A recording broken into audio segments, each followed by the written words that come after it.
In the holiday itself, we began to speak about Sukkah, which you said is a symbol of the soul. It's very hard to understand. How can we understand from the Sukkah about our soul? A person who is in the Sukkah is a representative of the desire. All of the corners and the roof. The Sukkah refers to the size of the soul. The roof is the Masach, which means I don't want to receive this light to enjoy myself. We need to have more shadow than light. Shadow more than light, yes.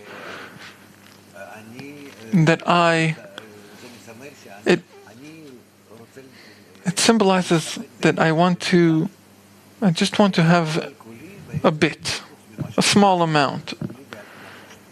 Except for what I truly need, essential for me, I want to bestow. I want to give. This is what we need to do to come to the first stage of resembling the Creator. We have a few stages. So when we talk about the soul, we refer to the ability to receive this frequency, these lights.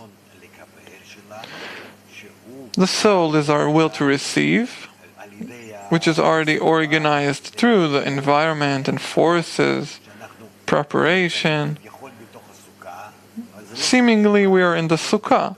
The soul is not in a corporeal Sukkah that we do in our backyard. Rather, I take my desires and organize them in a way, in an environment that I can begin to organize them, so gradually they are for the others, for the benefit of others, for the good of others. Through the light that I receive each day of Sukkot, this is how I correct my desires. Not me, this light corrects them, this force. This is what corrects the desires. But I feel it. I feel this light, which is called Ushpizin. It's like I receive guests. Avraham, Yitzchak, Aaron, David. I take these 7 guests, 7 lights, that each one of them corrects Avraham in opposed to Chesed. All the names in accordance with the parts of the soul. This is how they're called. This is how I correct myself inside this holiday Sukkot. I have meals, guests, blessings, except from the Sukkah. I am not allowed to do anything that is connected with other corrections. I can't do anything outside of the Sukkah. I can't even drink water. Of course, eating and blessing, drinking wine. We still haven't talked about the 4 parts of the soul, as opposed to Yud Kei Vav Kei, the name of the Creator. Lulav, Etrog, Hadasim ve'aravot. The wisdom of Kabbalah explains why we have one etrog. Why do we need to have such a lulav? There's all these explanations. And all these four different items, they need to be very special, because their shape represents some kind of quality of the soul. That's why we have these rituals. We need to have an etrog which is very important.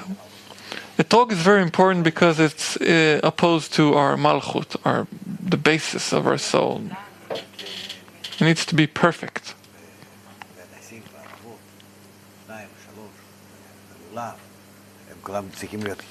They all need to be together, all these items. It's Yud K Vav, and the last K, the Malchut, they need to be connected together, then we bless.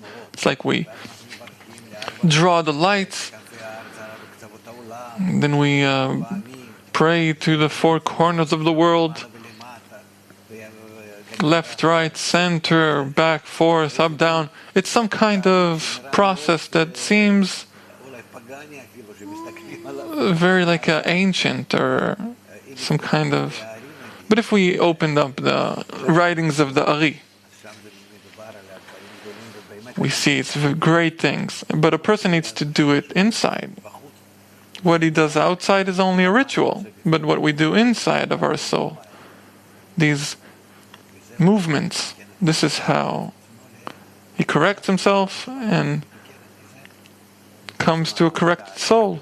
This is the process and the goal of all of our existence here, all of our life, until we reach that each day of Sukkot, the 7 days, if we do everything kosher, meaning we build in ourselves, inside this kosher sukkah, and receive these surrounding lights, and organize these 4 parts of the soul, and we know how to bless on it, to pray to all directions of our desires, left, right, the will to receive and bestow. Then eventually we reach, after all of the days in the sukkah, we reach Simchat Torah.